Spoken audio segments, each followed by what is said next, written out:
पुरानी गाड़ियां जो हैं उसमें क्या E20 इस्तेमाल किया जा सकता है। तो आज मैं 29 ऑटो मैन्युफैक्चरर्स को चिट्ठी लिख रहा हूँ। चिट्ठियां बन गई हैं, बस जब ये पीसी चल रही है तो वो जा रही हैं सबको चिट्ठियां। 29 में से 3 लोगों को अलग चिट्ठी लिखी है और बाकी 26 को अलग लिखी है।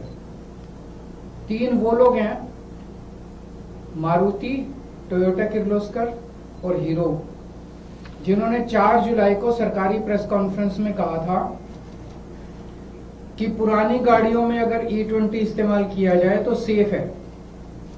थोड़ी सी माइलेज गिरती है 3-4-5%, लेकिन कोई नुकसान नहीं होता गाड़ी को।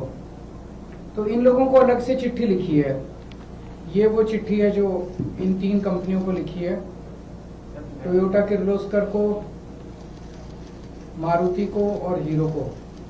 इस चिट्ठी में लिखा है, जी आपने 4 तारीख को सरकारी प्रेस कॉन्फ्रेंस में कहा था कि पुरानी गाड़ियों में E20 का इस्तेमाल किया जा सकता है, थोड़ी सी माइलेज कम होती है 4-5%, लेकिन नुकसान नहीं होता गाड़ी को। लेकिन आपका ओनर्स मैनुअल कहता है कि किसी भी हालत में 2023 के पुरानी गाड़ियों में 10% से ज्यादा इथेनॉल ब्लेंडेड पेट्रोल इस्तेमाल नहीं होना चाहिए। तो ये दोनों पोजीशंस में आपकी कंट्राडिक्शन है। आपका पब्लिश्ड मैनुअल जो कि एक एग्रीमेंट है कंज्यूमर और आपके बीच में, वो कुछ कहता है और आपके रिप्रेजेंटेटिव सरकारी प्रेस कॉन्फ्रेंस में जाके कुछ कहते हैं। ये कोई माइनर मिस्टेक या डिस्क्रिपेंसी नहीं है। तो आपकी एक्चुअल पोजीशन क्या है, आप रिटर्न में पब्लिक करिए। इस चिट्ठी लिखने के 1 हफ्ते में आप क्लियर जवाब दीजिए कि क्या पुरानी गाड़ियों में E20 पेट्रोल इस्तेमाल किया जा सकता है, क्या उसकी वजह से केवल 4-5% ही माइलेज कम होती है और क्या उसकी वजह से कोई नुकसान नहीं होता। अगर ऐसा है तो उनसे 2 प्रश्न पूछे हैं कि अगर किसी की 5% से 10% से ज्यादा माइलेज लॉस हुआ तो क्या आप उस कंज्यूमर को कॉम्पेंसेट करेंगे। अगर E20 इस्तेमाल करने से अगर किसी कंपोनेंट को नुकसान हुआ तो क्या उस कस्टमर को कंपोनेंट का हर्जाना दिया जाएगा। ये चिट्ठी इन 3 कंपनियों को भेजी है। इसके अलावा 26 कंपनियों को जनरल चिट्ठी गई है जिसमें हमने लिखा है, जी आपके प्रोडक्ट को इस्तेमाल कई लोग करते हैं, आपकी गाड़ी को, 2 व्हीलर को। ये वो जनरल चिट्ठी है जो सबको गई है। तो आप अपना स्टैंड क्लियर कीजिए। इस टाइम काफी कंट्रोवर्सी चल रही है E20 को लेके। आप अपना स्टैंड क्लियर कीजिए कि आपका प्रोडक्ट जो मार्केट में है,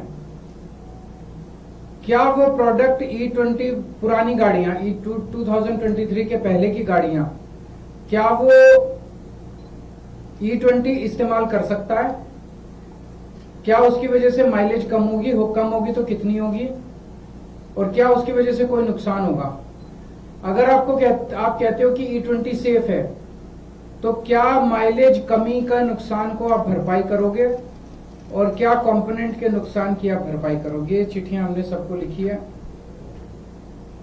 मैं उम्मीद करता हूं कि सारी कंपनियां, बिकॉज ये बहुत क्रिटिकल मामला है सभी कंज्यूमर्स के लिए, सारी कंपनियां इसका जवाब देगी। हमने उम्मीद की है कि 1 हफ्ते के अंदर वो सब लोग इसका जवाब देंगे, क्योंकि सबके ओनर मैनुअल कुछ कहते हैं और पब्लिकली कुछ कंपनियों ने वो कहा है।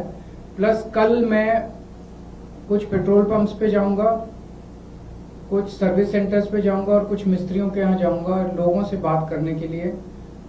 लोग क्या कहते हैं। सरकार तो अड़ी हुई है, जिद पे अड़ी हुई है कि हम E20 थोपेंगे सबके ऊपर। जनता क्या कहती है। सरकार कहती है सेफ है, कुछ नहीं होता, थोड़ी बहुत माइलेज कम होती है, इसकी वजह से कोई नुकसान नहीं हो रहा।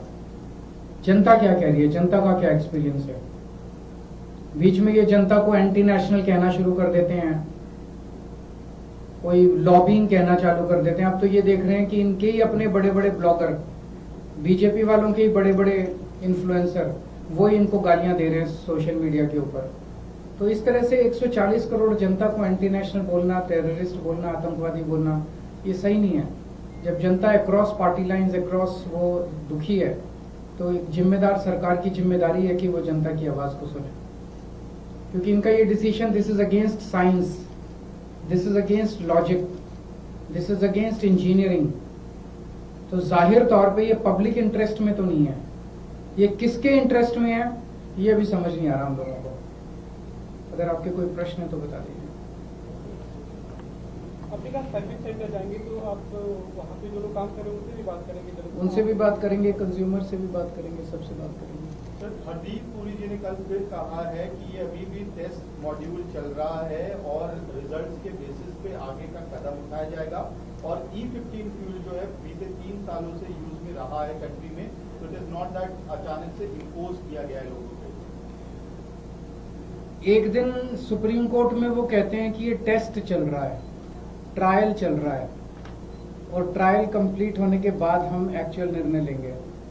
फिर अगले दिन मीडिया में कहते हैं नहीं नहीं सुप्रीम कोर्ट में हमने ऐसा नहीं कहा था, वो आप लोग गलत इंटरप्रेट कर रहे हो। कहा इन्होंने किया था कि नहीं किया था? अब आप कह रहे हो कि कल हरदीप पुरी जी ने ऐसे बोला कि ये तो ट्रायल चल रहा है, तो क्लियर बता देना। एक दिन कुछ बोलते हैं, एक दिन ये सरकार चला रहे हैं, क्या चला रहे हैं? जब वो इस तरह की बातें करती है सरकार, तो लोगों की सरकार पर से विश्वसनीयता कम हो जाती है। एक जमाना ऐसा था जब सरकार कुछ बोल देती थी तो लोग सोचते थे ये सरकार ने बोला, ये सही है। आज ही हो गया कि सरकार कुछ बोलती है तो लोग सोचते हैं कि झूठ ही बोल रहे होंगे, सरकार बोल रही है। हर चीज में झूठ, हर चीज में झूठ। राम मंदिर मामले से कल चंपत राय ने पहली बार चिट्ठी लिखकर अपना बयान जारी किया। उन्होंने कहा कि जब तक SIT की रिपोर्ट नहीं आती है मैं कुछ नहीं बोलूंगा, उसके बाद अपने पक्ष रखूंगा। लेकिन अनिल मिश्रा पर उन्होंने आरोप लगाया कि उनके हस्ताक्षर नीचे ट्रेजरर की तरफ से। देखिए, सारा मामला अनिल मिश्रा, टिन्नू यादव, फलाना ढिमका इसी के अंदर घूम रहा है। असली चोर तो बड़े बड़े हैं, वो तो कहीं और ही बैठे हैं। SIT जो है वो एक दिखावा है। SIT केवल और केवल लोगों को बेवकूफ बनाने के लिए है। बड़े बड़े चोरों को बचा लिया गया है। मतलब एक उनकी प्रेस कॉन्फ्रेंस के बाद ये दिखा दिया कि बस सब कुछ अब ठीक हो गया, चंदा चोरी जो है वो बंद हो गया। लेकिन सारे देश में किसी से पूछ लो, सबको दिख रहा है कि मामले को रफा दफा किया जा रहा है। पूरा जोर लगा के बड़े बड़े जो जिन्होंने चोरी की उसमें जो बड़े बड़े नाम है उनको बचाया जा रहा है और पूरे मामले को रफा दफा करने की कोशिश की जा रही है। सर, सिविक सेंटर में जो इतनी सारी बेसमेंट में कार जो मिली है उसको लेके क्या कहना चाहेंगे सर आप? क्योंकि ये उसके इस पे E20 पे बात कर लेते हैं। ये इम्पोर्टेंट, ज्यादा इम्पोर्टेंट मुद्दा है। सर, बीते रोज अमित शाह दिल्ली में कई प्रोजेक्ट को इनॉग्रेट करने के आए। उन्होंने कहा कि केजरीवाल कंपनी ने 1500 मेट्रिक टन गोबर यमुना के अंदर प्रवाहित। वो कुछ भी बोल देते हैं, इन्होंने उसका अच्छा जवाब दिया था।